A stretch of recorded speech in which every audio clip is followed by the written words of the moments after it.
Ini kan makanya sebetulnya dari dulu sudah ini kita yakin ini sudah potensi disalahgunakan.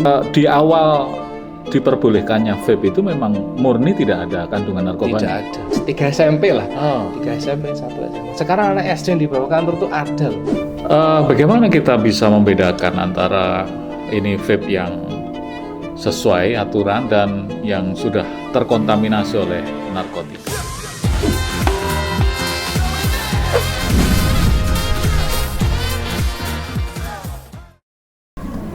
Peredaran vape di Indonesia saat ini semakin hari semakin luas. Bahkan di setiap sudut kota ini itu ada counter-counter atau yang jualan vape. Dan sudah banyak fasilitas yang mereka dapatkan, sudah banyak komunitas yang mereka bikin, dan rata-rata penggunanya adalah generasi muda, bahkan sangat muda, Gen Z bahkan Gen Alpha. Ngeri memang, karena fakta yang muncul hari ini diperdebatkan oleh masyarakat. Termasuk ada kecurigaan vape ini mengandung atau disalahgunakan atau menjadi bagian dari narkoba. Yang itu jelas dilarang oleh pemerintah. Nah, persoalan ini muncul ketika vape ini ternyata beredar dengan sangat cepat di Indonesia dan memang boleh diperbolehkan oleh aturan, tapi kemudian menjadi persoalan hari ini. Alih-alih ini menjadi sebuah alternatif rokok yang kadar nikotinnya bisa disetel, kemudian tingkat bahayanya bisa disetting begitu agar tidak seperti rokok. Tetapi faktanya hari ini menjadi berbeda dan perdebatan sangat seru di masyarakat. Masak isu, masuk akal, informasi, dan sudut pandang. Kita ketemu dengan orang spesial hari ini di BNN Tulungagung. Beliau adalah Mas Angga. Beliau adalah penyuluh narkoba yang juga menjadi humas BNN. Assalamualaikum Mas Angga. Waalaikumsalam warahmatullahi wabarakatuh. Sehat hari ini? Alhamdulillah.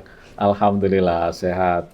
Dan karena bagian penyuluhan maka lapisan masyarakat termasuk generasi muda terus diberikan edukasi begitu ya. Siap. Jadi memang tugas kita, tupoksi kita sehari-hari ya memang kita harus menyentuh masyarakat, menyampaikan edukasi terkait bahaya narkoba ke semua lini, mulai tingkat yang paling kecil, anak TK, anak PAUD, sampai ke tingkat yang lebih tinggi lagi, sampai ke mungkin ke level-level mak-mak ya. Mak-mak. Kita bicara tentang vape atau dulu awal-awal muncul rokok elektrik kalau nggak salah begitu ya. Mas Angga perokok? Mantan perokok. Mantan perokok, mantan vapers saya. Oh, vapers. Ya. Saya smokers dan tidak pernah merasakan vape itu atau rokok elektrik. Nah, pertanyaan muncul mulai dari awal saja kita bicara ya. Vape itu sebenarnya kandungan atau apa sih sebenarnya? Liquid ya, ada cairan di situ yang ditaruh di alat itu, kemudian harus ada listriknya, kemudian memproduksi asap dan aroma yang konon nikmat begitu.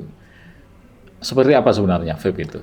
Jadi secara teknis kan memang sebetulnya kita di bawah, seingat saya di bawah 2020 itu awal mula itu vape masuk ke Tulungagung.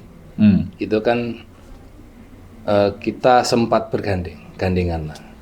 Jadi gandengan, intinya memang saat itu kebetulan sebetulnya sebelum sekarang marak vape itu ada narkobanya. Dulu kan sudah pernah ditemukan kasusnya di bawah 2020 itu. Saya ingat saya 2018 ya, enggak 19 itu. Nah, ketika saat itu teman-teman vapers yang baru muncul di Tulungagung nyoba gandeng BNN. Intinya tolong, ini mereka intinya mau memilah antara kita ini vapers kok, bukan pemakai narkoba gitu loh. Tolong edukasi kami gimana caranya ini, intinya vape itu jangan sampai kecampuran narkoba. Sebetulnya bibit-bibit permasalahan vape ada kandungan narkotika itu sebetulnya sudah lama. Cuman sekarang tuh lebih membesar lagi. Jadi saat itu memang sudah kita pernah rekanan lah ibaratnya ya, rekanan, kita berkumpul dengan komunitas vape. Bahkan itu kalau boleh sedikit cerita, itu justru jadi titik balik saya yang sebelumnya saya ngerokok, saya kenal vape. Jadi kita ngedukasi teman-teman vape itu untuk intinya terkait narkoba, teman-teman vape juga edukasi kita. Vape itu ternyata gini, karena mereka menjelaskan, vape baru masuk ke Tulungagung, jadi vape itu gini loh, konsepnya gini. Mereka kan konsepnya tuh harm reduction kan. Intinya meminimalisir orang sebelumnya ngerokok, harusnya dengan pakai vape ini bisa menurunkan resikonya. Konsepnya kan gitu setahu saya. Mohon maaf kalau mungkin nanti teman-teman meluruskan ya. Nah, makanya konsep itu coba saya terapkan. Saya berhenti ngerokok itu, akhirnya saya nge-vape. Sesuai konsep mereka tawarkan. Dan saya alhamdulillah itu berhasil. Secara sukarela begitu. Sukarela dengan tanpa ikhlas paksaan. Vapes. Tanpa paksaan. Saya berhenti ngerokok 2018 itu. Saya kenal vape, dikenalkan teman-teman, dan saya memang merasakan dampaknya sesuai yang teman-teman ceritakan saya. Oh ternyata bisa kok, ternyata. Tergantikan gitu ya. Dan reduction-nya orang rokok tiba-tiba vape, dan memang vape itu bisa jadi perantaranya sebelum sampai akhirnya berhenti total. Saya setahun vape, setelah itu saya berhenti total. Nah cuman problemnya sekarang kan itu malah. Kalau ya saya juga kadang mikir tuh gini, sekarang malah ada yang ngerokok, yang nge-vape gitu. Kan memasukkan dua. Ini konsep pengurangan harumnya ini di mana? Ya. Malah ngerokok, malah nge-vape. Yang ngerokok aja, nge-vape aja. Jadi kayak ada menu tambahan gitu ya. Nah, itu terlepas itu aja. Kita kembali ke tentang narkotikanya. Jadi memang sekarang ini lagi ditemukan banyak kasus itu ya mulai disusupi narkotika. Karena secara teknis gini, panjenengan tahu sisa itu alat yang disedot yang ada itu pipanya, ada pengapiannya, nanti dikasih. Sebetulnya itu kan konsepnya kayak vape. Kayak di Timur Tengah itu kalau nggak salah ya. Cuman kalau vape itu dikemas dengan lebih dengan elektrik ya. Nah, elektrik. Nah, kebetulan alat-alat ini mulai dari sisa, mulai dari vape ini, kebetulan, saya nggak tahu kebetulan atau memang, intinya memang metode atau cara kerjanya itu mirip dengan alat pakai narkoba. Khususnya, mohon maaf, boleh sebut? Boleh. Disclaimer ini ya, disclaimer. Sama kayak alat pakai sabu. Jadi dia dari benda padat dipanaskan, berbentuk uap-uapnya itu yang kita disedot. Jadi orang pakai sabu itu kan bukan sabunya langsung ditelan atau apa. Jadi memang sabu ini diolah dulu, dipanaskan, akhirnya diuap. Makanya kan mohon maaf nih, disclaimer beneran nih, jangan ini saya nggak ngajari ya ini. Kan ada botol, ada sedotannya, satunya ke kanan, satu ke kiri, kan? Yang satu itu untuk ngisep uapnya. Jadi ditaruh di botol dulu biar ngumpul di sini. Kalau sudah banyak baru kita sedot. Nah ini kan konsepnya, cara kerjanya kan mirip sama vape, dari cairan dipanaskan, uapnya kita hirup. Nah ini kan makanya sebetulnya dari dulu sudah ini kita yakin ini sudah potensi disalahgunakan pasti saat itu. Sebentar Mas Danang, di awal diperbolehkannya vape itu memang murni tidak ada kandungan narkoba? Tidak ada. Nggak ada awalnya ya? Nggak ada. Setahu kami memang nggak ada.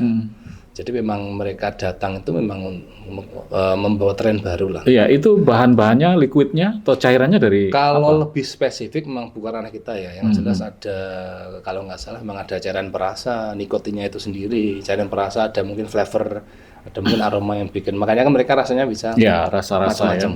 Nah itu. Nah makanya resikonya itu. Satu, mereka secara kerja mirip. Yang kedua, sebetulnya yang kita khawatirkan adalah contoh gini lah, misalnya oke lah rokok itu bisa kok disalahgunakan pakai narkoba. Contoh gini, ini disclaimer lagi nih, orang pakai ganja itu kan jarang sekarang yang ganjanya. Kalau dulu kan mungkin yang kita tahu kan ganjanya langsung dilinting itu aja kan. Nah ini kan terlalu vulgar. Kalau itu memang kita lakukan prosesnya di mainstream, di warung kopi atau apa kan ngelintingan dewe gitu. Bahkan kalau teman-teman mungkin yang rokok Tingwe itu kan lintingannya nggak kayak lintingannya agak rapi lah kayak rokok. Sekarang itu bukan sekarang lah, beberapa tren itu memang orang pakai itu, jadi pakai rokok biasa, tembakonya dikeluarkan, dipertahankan bentuk rokoknya, kemudian ini dicampur, dimix dengan tembakonya, dimasukkan lagi, dioplos, kemudian dirokok. Nah jadi caranya gitu, makanya begitu saja kan vape gitu loh. Ini rawan penyalahgunaan. Lah bedanya apa? Kalau mohon maaf nih, kalau ganja atau mungkin ganja sintetis sekarang ngetrennya, itu kan bau, mohon maaf nih kalau mungkin teman-teman yang tahu-tahu aja ya, baunya kan khas. Ganja itu kan baunya khas. Ya, saya yakin betul ada bedanya pasti baunya tembakau sama baunya ganja. Bahkan kita orang awam pun kan kalau bau tembakau itu kan baku. Wah, ini ambune wong ngerokok. Tapi kalau orang lagi pakai ganja itu biarpun tampilannya sama dia ngerokok gini, tapi baunya kok lain ya. Nah, yang dikhawatirkan kalau vape ini kan andai kata ini bisa mereka melakukan proses itu di tempat-tempat umum, mungkin di ruang publik, baunya kan bisa disamarkan dengan flavoring tadi. Ada toppingnya. Nah, itu loh. Makanya resikonya itu di situ. Iya. Apalagi dengan, mohon maaf nih, dengan saya baca itu ternyata vape itu pengguna barunya anak-anak muda itu kan naik drastis. User-user yang baru ini. Nah ini orang tua yang kalau misalnya kita kadang-kadang tuh bisa dikontrol gitu. Ya kita bisa mengontrol kalau memang kita paham. Bagaimana dengan orang tua yang nggak paham, taunya anaknya cuman, wah anakku nge-vape kok. Gitu. Tapi ternyata orang tua nggak tahu ternyata kandungan apa sih yang dipakai di vape itu gitu loh. Jadi kan resiko yang itu yang kita pertimbangkan. Jadi makanya BN itu sempat melakukan statement bahwa mengusulkan untuk vape itu dilarang gitu loh. Dilarang susah juga ya, karena sekarang sudah menggurita, bahkan ini sebuah industri baru. Sudah jadi industri dan bawa income juga ke negara juga kan. Cuman kan sudut pandang kita pakai ini kan tetap sudut pandang yang pencegahan. Kita mencegah masyarakat yang lebih luas lagi. Yang pasti ada sisi negatif positif lah. Cuman kan kita tetap harus berada di kubu masyarakat yang lain yang perlu kita selamatin ini gimana gitu loh. Iya. Ini sudah masuk ke Tulungagung ya Mas Angga? Kalau kasus narkotika alhamdulillah belum. Kita nggak bilang tidak ya, belum. Dan belum. Semoga tidak lah, semoga tidak. Ini belum masuk atau belum ketahuan? Kita sebetulnya ketika booming itu tim kita langsung bergerak. Tim kita langsung bergerak. Karena terus terang memang cairan liquid yang dijual yang ada narkotika itu memang nggak dijual secara resmi ya. Mereka pasti jualnya black market. Dan memang harganya memang ada selisih jauh antara liquid yang memang resmi bercukai sama liquid yang ada narkotika. Liquid resmi itu mungkin harganya berapa ya? Mungkin 100.000 mungkin sekarang ya. Katakan 100 sampai 200 itu sudah enak itu. Kalau yang ada narkotiknya itu bisa sampai 1,5 ke atas. 1,5 sebetulnya juta. ada range harga yang tidak masuk atas sebenarnya. Kalau kita memang mau membedakan, misalnya saya ditanya nih, Mas gimana caranya bedain liquid ini ada narkotikanya atau enggak gitu. Satu pasti mereka jualnya black market, nggak mungkin dijual terang-terangan. Yang kedua range harganya pasti jauh. Karena memang logikanya aja bahan bakunya aja kan mereka udah mahal, narkotika udah mahal gitu. Oke, sampai hari ini belum ditemukan. Tapi di beberapa daerah yang lain sudah mulai. Sementara ini yang banyak itu masih di kota-kota besar. Kemarin terakhir di Kalimantan ya, ada oknum aparat yang memang kulak 100 piece itu mau dijual lagi. Gitu. Bagaimana kita bisa membedakan antara ini vape yang sesuai aturan dan yang sudah terkontaminasi oleh narkotika? Amannya kalau kita ya, mungkin kita ngajarin untuk vape ya. Amannya itu ya tetap kita harus mendapatkannya di toko-toko resmi. Di toko-toko resmi bercukai, karena itu kan lebih bisa dipertanggungjawabkan. Toko resmi bisa menjamin aman apa yang dijual. Lebih terjamin kan daripada kita beli di black market lah, beli online atau beli di oknum tertentu. Kedua itu tadi range harganya pasti jauh. Range harganya jauh. Nggak usah liquid lah. Kan narkotika sekarang kan dikemas tuh banyak bentuknya. Bahkan di air minum itu ada, di jajanan ada. Permen tuh sudah sangat tidak asing lagi ya permen itu. Yang lebih gampang tuh malah yang di bentuk air mineral itu. Cuman itu kalau kita lihat contoh kasusnya itu hanya dijual di diskotik. Jadi bentuknya kayak air mineral biasa, ternyata sudah disuntik. Jadi kalau orang lihat kan kayak minum air putih biasa, sebetulnya dia pakai gitu loh. Wah, semakin susah ya begitu ya. Kalau kita kuncinya itulah, cara mendapatkannya gimana, kedua harganya pasti tidak masuk akal. Terus mungkin ketiga, apakah efek bagi pengguna itu sangat ekstrim perbedaannya atau bagaimana? Jadi gini, perlu kita kenalkan ke masyarakat. Jadi kita punya istilah namanya NPS, New Psychoactive Substances. Kalau bahasa paling gampang, jenis narkoba baru. Oh. Jadi seiring berkembangnya teknologi, narkotika itu juga berkembang. Kalau Tidak hanya bentuknya. dalam dunia media ada new media gitu. Nah, tidak hanya bentuknya, Ya. kandungannya pun juga berkembang. Oke. Nggak hanya bentuknya ya, kayak mungkin kayak tadi saya cerita ada yang bentuk, bahkan ada yang bentuk mohon maaf kayak minuman saset Nutrisari itu tinggal seduh itu juga ada. Nah, kandungannya pun juga sekarang juga berkembang pesat. Makanya sekarang ada istilah namanya kan sintetik. Ganja itu ada sintetiknya, sabu ada sintetiknya. Semua itu sekarang disintetiskan. Logikanya gini, kenapa kok disintetiskan? Jadi sekarang tuh ini ancaman baru. Ya. Sintetis itu sekarang jauh lebih kejam. Kenapa lebih kejam dan lebih susah untuk diurusin? Karena satu, orang sekarang lagi banyak kasus-kasus itu pengungkapan lab narkotika gitu. Kalau kita lihat di media, dan itu tempatnya kan pasti cuma di rumah, di lantai 2 sebuah rumah, di sebuah kamar apartemen. Intinya tempatnya kan kadang kita nggak menduga. Bukan sebuah pabrik. Nah, satu, secara tempat dia menang, dia nggak perlu tempat luas. Ya. Orang mau ganja kan ribet, harus nanam ganja, harus butuh lahan. Kalau ganja sintetis kan enggak, semua proses melalui lab, hanya sebuah di kamar kecil sudah bisa. Oh, ya.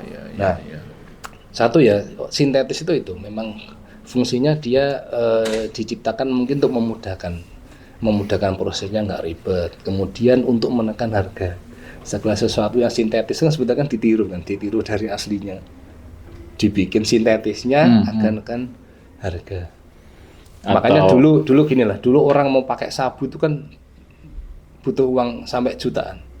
Sekarang kan hanya ratusan ribu kan orang bisa nyabu. Sintetis itu bisa dikategorikan artificial ya? Iya, ya memang AI. murni buatan proses kimia. Kita bikin di ruangannya, makanya. Aduh. Yang Susah ini. gini aja lah, kita gampang. Yang orisinil aja berbahaya, apalagi yang sintetisnya. Berarti tingkat berbahayanya Lebih daripada yang orisinilnya. Orisinilnya aja kalau salah gunakan bahaya, apalagi sintetisnya. Ini kan sudah dan saya baca di beberapa platform media sosial memang para penggunanya anak muda. Gini aja lah, kita kan cerita empiris saja yang kita alami ya. Di kantor itu sudah ada yang datang itu kelas 5 SD, 4 SD sudah ada yang datang ke kantor untuk minta direhab. Kalau mungkin beberapa tahun ke belakang tuh yang datang ke kantor untuk rehab tuh mohon maaf ya, paling enggak kelas 3 SMP lah. 3 SMP, 1 SMA. Sekarang anak SD yang dibawa kantor tuh ada loh. Di Tulungagung sudah ada. Direhab karena yang vapes ini? Oh enggak. Bukan. Intinya mereka sudah di usia itu tuh mereka sudah ada niat untuk nyoba gitu. Nyoba narkoba. Bahkan berani. Di era saya aja dulu yang pakai narkoba paling orang-orang dewasa aja. Orang dewasa mampu. Selain mampu pun kadang mampu pun kalau nggak berani kan enggak lah. Nah sekarang anak kecil tuh Ya. berani. Apalagi mohon maaf nih kalau kita mungkin dengan adanya narkotika sintetis ini kan harganya semakin bisa ditekan turun. Logikanya kalau harga bisa ditekan turun, otomatis bisa diakses kan lebih banyak. Sekarang tuh anak-anak sekolah biasa patungan. Awalnya mohon maaf nih, awalnya minum dulu, nyoba ngerokok, setelah ngerokok minum kan ya katanya kan kata bahasa mereka. Bosan nyoba ini lagi, jajal iki. Nah yang dikhawatirkan mulai nyoba narkotika itu lagi. Awalnya mungkin setelah minum mereka nyoba namanya pil koplo. Pil koplo bukan narkotik, dia psikotropik. Tapi kalau mungkin udah bosan pil koplo, nggak pengen nyoba. Akan terus berlanjut ya, adiktif ya. Patungan. Yang penting semua ngerasain. Ini kan fenomena sosial yang memang menurut saya ini harus kita perhatikan juga lebih dalam gitu loh. Terus gimana itu yang selama ini Mas Angga lakukan untuk mengedukasi? Jadi kalau kita itu sebetulnya kalau boleh ini ya, kalau boleh memilih secara ini, memang pencegahan ini memang harusnya yang paling getol. Jadi mohon maaf ya, bukan pemberantasan yang paling getol. Ya. Justru malah pencegahan yang paling getol. Karena dengan pencegahan yang matang, otomatis pekerjaan yang berantas ini kan lebih ringan. Karena kan logikanya gini lah, kita daripada ngusir penjual nutup penjualnya kan mending mengedukasi orang agar nggak beli. Otomatis yang jual nanti tutup kok. Iya. Mekanisme pasar akan terjadi. Contoh gini aja lah, saya tuh sering bikin analogi gampang ke anak-anak sekolah itu.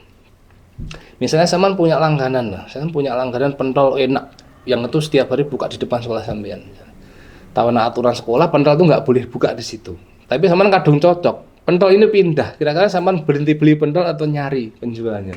Nyari Pak, ya otomatis karena kita sudah, karena problemnya kan nggak cuma bakul pentolnya ini kan, niat kita untuk beli itu kan juga harus di-cut. Nyari, kalau penjual pentolnya mau tutup, minta resepnya, bikin sendiri gitu. Karena kan sebetulnya problem yang harus diselesaikan dulu kan niat ini, diedukasi jangan beli itu, gitu loh. Otomatis ketika nggak ada niat untuk beli, nggak akan jual kok, nggak ada yang beli. Mas Danang, konon siapapun orang yang sudah terpapar ya, kena narkoba itu, dia akan terus ketagihan. Nah, bagaimana cara memutus rantai itu agar dia benar-benar berhenti? Kita tuh pernah dapat pertanyaan gini, bisa nggak sih saya tuh kecanduan tapi berhenti dengan sendirinya tanpa bantuan orang lain? Ya ada yang berhasil kayak gitu, ada, karena memang kuncinya itu kan semua tergantung niat yang kuat. Kita kalau memang benar sudah niat tekad itu kan segala sesuatu kan insya Allah bisa kan dilakukan. Nah cuman kan kayaknya kalau urusan narkoba ini lebih enak kan, kita pasti butuh bantuan orang lain. Nah makanya kita hadir dengan program Anima Rehabilitasi itu. Sangat mungkin kok orang kecanduan itu, karena kan lebih simpelnya gini, misalnya kadang kita ini kan, jadi narkotika itu ketika masuk tubuh itu kan membaca, kalau bahasa kita ya, membaca otak kita ya, untuk mengeluarkan hormon yang bikin kita seneng, bikin kita rileks, bikin kita bahagia. Padahal sebelumnya mungkin kita ngumpul sama teman, ngopi, atau mungkin liburan, itu kan sudah seneng kita. Nah tapi dengan adanya narkotika itu, katakanlah kita ngopi itu dopaminnya keluar skala 5. Tapi kalau kita pakai narkotika, dopaminnya keluar skala 15 sampai 20. Lebih happy, memang faktanya lebih happy kita. Tapi efeknya apa? Nanti ketika kita melakukan kesenangan-kesenangan yang biasa kita lakukan, jadinya hambar. Gak enak ternyata, seenak narkoba ini. Memang faktanya gitu, makanya ada orang bisa sampai kecanduan itu salah satunya faktornya kan yang mengikat itu gitu loh. Karena otak kita, katakanlah kita biasanya ngumpul sama temen, seneng, wah seneng iso guyung-guyung. Nanti orang pakai narkoba itu diajak ngumpul kan pasti kok gak seru sih. Oh, gak seru, kok enak iseng. Karena level kesenangannya dia kan naik. Ya. Karena terbaca narkotika ini tadi. Makanya dia make lagi. Dia gimana ya caranya aku pengen bahagia lagi, ya make lagi. Itu salah satu dampak aja lah yang mungkin bisa dipahami kenapa sih orang bisa kecanduan gitu loh. Biasanya upaya itu dilakukan oleh BNN, tapi sisi lain Mas, peredaran atau pelaku-pelaku pengedar, pemain-pemain yang mereka bergentayangan untuk memusnahkan generasi muda kita ini. Ini gimana proses? Kalau jadi kita kan memang ada tim di BNN itu ada 3 kaki, pencegahan, rehabilitasi, sama pemberantasan. Kalau bahasa kita kan orang tuh ada yang hijau, kuning, merah. Yang pencegahan ngurusin orang hijau, orang yang belum kena. Rehab itu ngurusin yang orang sudah terlanjur kena. Yang berantas ngurusin yang zona merah. Jadi memang kita sehari-hari bergerak terus sehari-hari, memang sesuai tupoksinya masing-masing gitu loh. Jadi yang berantas juga tetap mereka melakukan tugasnya, yang rehab ya menerima atau mungkin kita nyari jemput bola, biasanya kita ke sekolah. Karena kan ya memang rehab itu butuh niat ya, kadang memang kita juga perlu jemput bola. Kadang orang yang mau datang itu malu atau mungkin takut, nanti aku nanti rehab itu diapain sih, maksudnya takutnya aku nanti di sana nah itu yang perlu kita edukasi juga. Kalau kita juga bergerak ke masyarakat yang memang berpotensi kita cegah. Tapi kalau masalah penindakan tetap kita ada. Kalau rehab di mana lokasinya? Rehab kalau di kantor itu kita ada rawat jalan. Kita kebetulan belum punya sampai level rawat inap. Kalau rawat inap yang punya di SK ada. Berarti dia tetap di rumah tapi dikontrol. Jadi gini, orang kecanduan itu kalau mau rehab itu juga kayak orang sakit biasa. Nanti ini dicek dulu nih, level kecanduannya gimana. Makanya kita juga mengenal istilah rawat inap sama rawat jalan. Kalau mungkin ibaratnya sakitnya nggak terlalu parah bisa rawat jalan. Kalau memang harus ini parah mengharuskan untuk stay ya harus rawat inap. Keunggulannya rawat jalan adalah mereka masih bisa melakukan aktivitasnya sehari-hari. Yang kerja tetap kerja, yang sekolah tetap sekolah, dan waktunya fleksibel. Ya. Misalnya Mas, aku kalau pagi sekolah Mas, ya udah, kamu bisa mau kapan? Saya pulang sekolah silakan, nggak apa-apa. Nanti tinggal ngatur jadwal. Nah, cuman kuncinya ini rawat inap ini, jangan nunggu parah dulu. Nah, ya bukan rata-rata ya, kebiasaannya itu Sudah parah? sih nggak apa-apa. Oh, Jadi nunggu mohon maaf nih, nunggu kapok dulu, baru. Nah di sana sudah tinggal sudah tinggal KO-nya gitu. Kalau ya. bahasa kita udah gini, Iya. tinggal pedotnya ke sana. Dan apalagi mohon maaf ini perlu saya ingatkan ke teman-teman, khususnya Tulungagung itu yang paling banyak itu yang dipakai itu koplo. Koplo itu jangka panjangnya ngeri. Double L. Double L itu jangka panjangnya kan ke psikis. Mm-mm. Ya ini kalau sudah pedot kan gimana kan? Dan itu nanti ranahnya penanganannya bukan rehab lagi. Ranahnya gangguan jiwa kan. Penggunaan jangka panjang itu arahnya ke gangguan jiwa. Dan otomatis harus di rumah sakit atau penanganan yang sesuai problemnya itu. Ya, Mas, kembali kepada vape. Penerawangan Mas Angga ke depan itu bagaimana? Kalau sekarang ini kan ada kayak dua kubu. Satu kubu pemerintah segera harus menghentikan peredarannya atau mengilegalkan peredarannya. Satu sisi ini sudah menjadi pasar. Sudah banyak orang yang Kalau saya amati malah bagian anak muda ini jadi gaya hidup. Sekarang cewek cowok kan sudah hal yang lumrah kan, iya benda. iya toh. Di kafe kamu mohon maaf ya. Cek di masing-masing tasnya, jangan-jangan ada ini. Di era saya dulu ngopi kok ada anak cewek pegang rokok itu tabu loh. Sekarang kan mohon maaf biasa. Itu menjadi ukuran keren katanya, ya. Katanya mereka. Makanya gini loh.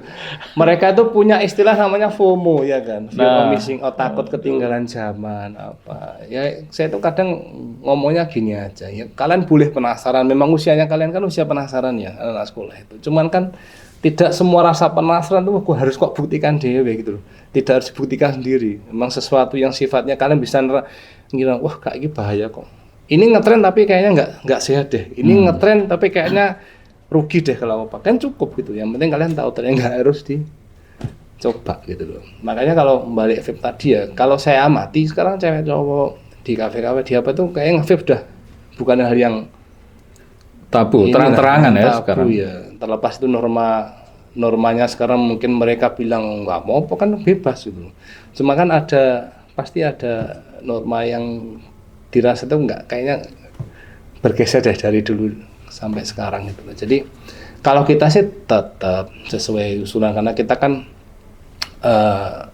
kacamata yang kita pakai kan tetap kacamata masyarakat yang harus kita selamatkan. Karena kalau saya sempat baca tuh user barunya vape itu anak-anak muda itu semakin banyak. Memang sudah dibatasi sama mereka. Di cukai itu sudah bunyi minimal 21 tahun.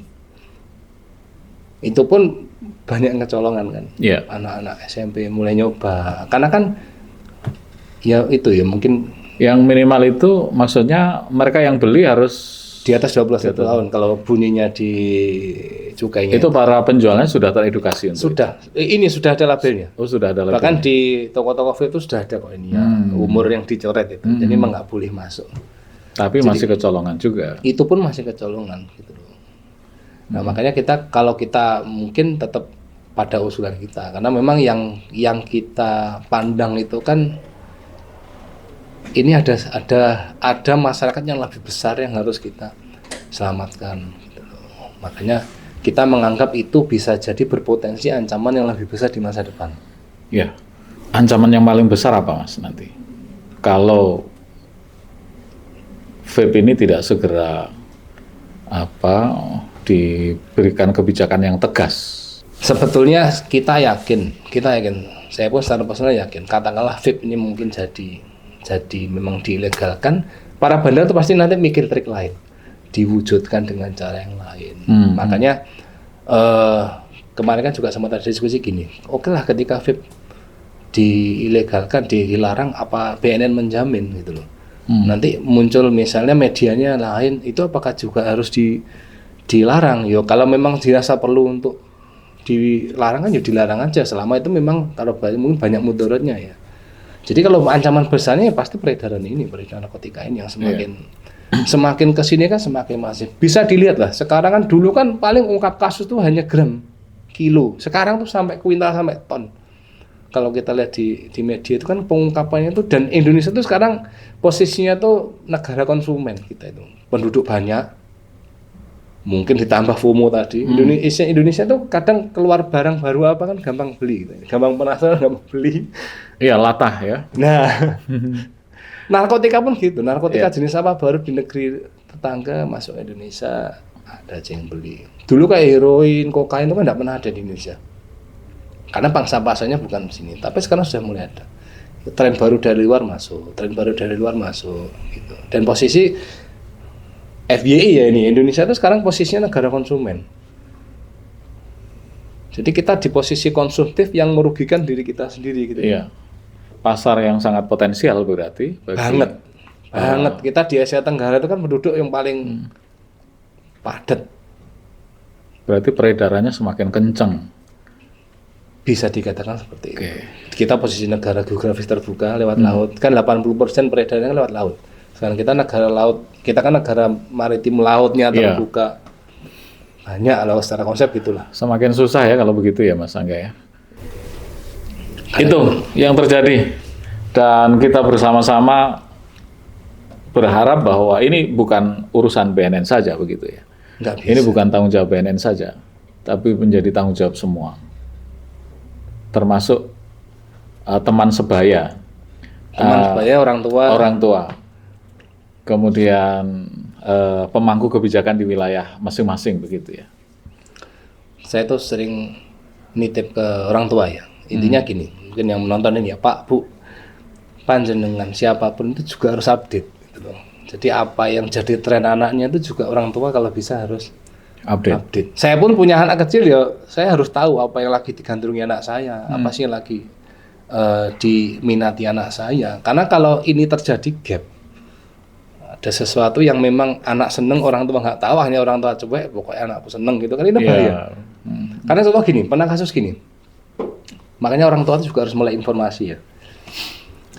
Ada anak itu di sekolah itu dia pakai pil koplo, kemudian nyampe rumah itu dirazia. Bukan dirazia, dia sama orang tuanya dicek. Bahasanya dirazia ya. Dicek, loh nemu pil. Lah ini pil apa gitu? Ini pil apa nak? Oh itu vitamin Bu. Oh. Loh kon dari UKS. Selesai. Oh, pinter. Mohon maaf. Makanya kita sebagai orang tua harus melek juga. Perkembangan zaman. Iya. Karena kan oke lah ada BNN, ada pemerintah, ada siapapun, tapi anak-anak ini kan penguasaan terbesar kan tetap di rumah sama orang tua gitu loh. Dan saya sering pesan tuh gini, orang tua tuh harus bisa jadi tempat bertanya yang terbaik buat anak. Anak kalau penasaran, kalau bisa tanyanya orang tua, jangan keluar gitu. Takutnya keluar tanya temennya, yuk bener jawabnya, nanti salah malah diplesetin.